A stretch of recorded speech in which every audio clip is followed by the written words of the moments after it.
इन दिनों सर्दी कड़ाके की पड़ रही है, 2 दिन से धूप भी नहीं निकल रही है, फॉग भी ज़्यादा है।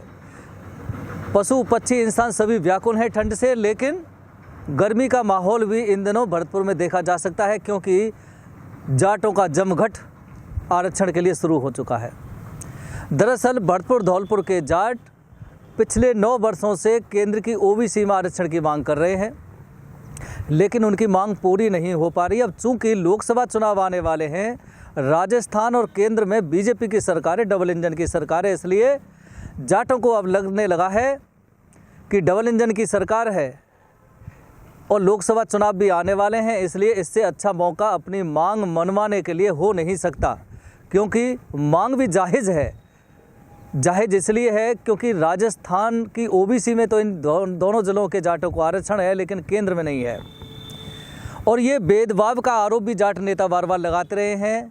ये कहते रहे हैं कि राजस्थान के सभी जिलों के जाट जब केंद्र की ओबीसी में आते हैं तो भरतपुर धौलपुर के जाट आखिर क्यों नहीं आ सकते, 2 जिले ही क्यों छोड़ रखे हैं। सभी जिलों को मिल रहा है, ये बहुत अच्छी बात है, लेकिन 2 जिलों को भी इस लाभ के दायरे में लिया जाए। और ये मांग आज से नहीं 9 वर्षों से की जा रही है। जयचौली गांव में 17 जनवरी से जाटों का महापड़ाव जारी है, आज भी जारी है। जो मुंबई दिल्ली रेल मार्ग से करीब 300 मीटर दूर उनका महापड़ाव जारी है।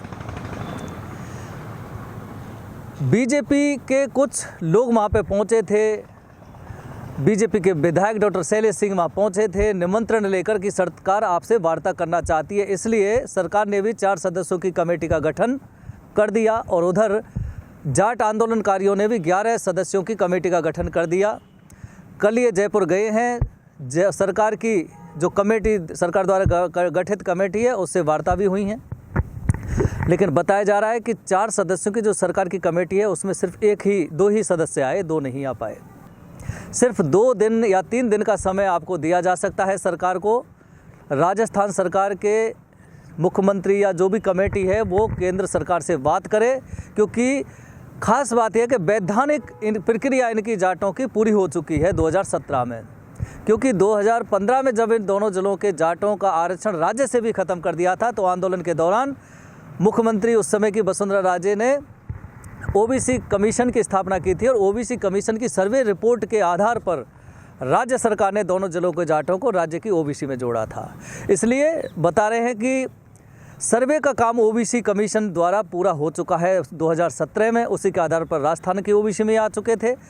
अब दोबारा ओबीसी का सर्वे रिपोर्ट होने की ज़रूरत नहीं है, एक बारी होती है वो हो चुकी है, वैधानिक रूप से हो चुकी है, इसलिए अब इसमें देने में कोई दिक्कत इसलिए नहीं क्योंकि सारा कुछ कानूनी मामला इनके पक्ष में जाता है।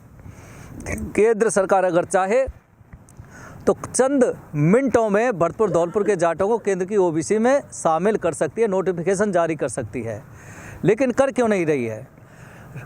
क्योंकि थोड़ा सा ये समझना होगा कि जब राज्य में आ गए थे ओबीसी में, तो उसके बाद जो पूर्ववर्ती सरकार थी कांग्रेस की, मुख्यमंत्री अशोक गहलोत थे, उन्होंने 2 बार केंद्र सरकार को सिफारिश पत्र लिखा था कि राजस्थान में ओबीसी आयोग की रिपोर्ट के आधार पर राजस्थान सरकार इनको ओबीसी में आरक्षण दे चुकी है, इसलिए वैधानिक प्रक्रिया पूरी है, इसलिए केंद्र सरकार दोनों जिलों के जाटों को केंद्र की ओबीसी में आरक्षण का लाभ प्रदान करे। लेकिन सुनवाई नहीं हुई। ये भी हो सकता है राजस्थान में कांग्रेस थी, बीजेपी चाहती थी कि कांग्रेस सरकार है, श्रेय कांग्रेस को जाएगा, तो क्यों इनकी बात माने, इसलिए उस चिट्ठी पर कोई अमल नहीं किया गया। ऐसा नहीं है, बीजेपी सरकार थी, बीजेपी के जो सांसद हैं धौलपुर करौली से मनोज राजौरिया, वो भी भरतपुर धौलपुर के जो भरतपुर जाट आरक्षण संघर्ष समिति इनके पदाधिकारियों को लेकर मनोज राजौरिया दिल्ली में भी मिले थे।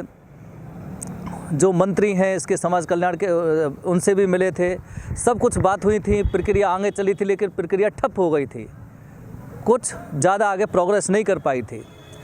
अब चूँकि महापड़ाव जारी है, 7वां दिन है महापड़ाव को, जाटों की जो कमेटी वो जयपुर में है कल से और बात चल रही है, आज फाइनल हो जाएगा, लेकिन 2 दिन का समय वो दे रहे हैं। जो हमारी बात हुई है अभी सरकार को, राज्य सरकार को, कि आप केंद्र सरकार से बात करें और 2 दिन का समय है, 2 दिन के अंदर नोटिफिकेशन जारी कर दिया जाए। नहीं होगा तो फिर आंदोलन को उग्र किया जा सकता है, रेलवे ट्रैक, नेशनल हाईवे सबको जाम किया जा सकता है, और इससे अच्छा मौका जाट बताने अब मिलेगा भी नहीं, क्योंकि लोकसभा चुनाव आने वाले हैं।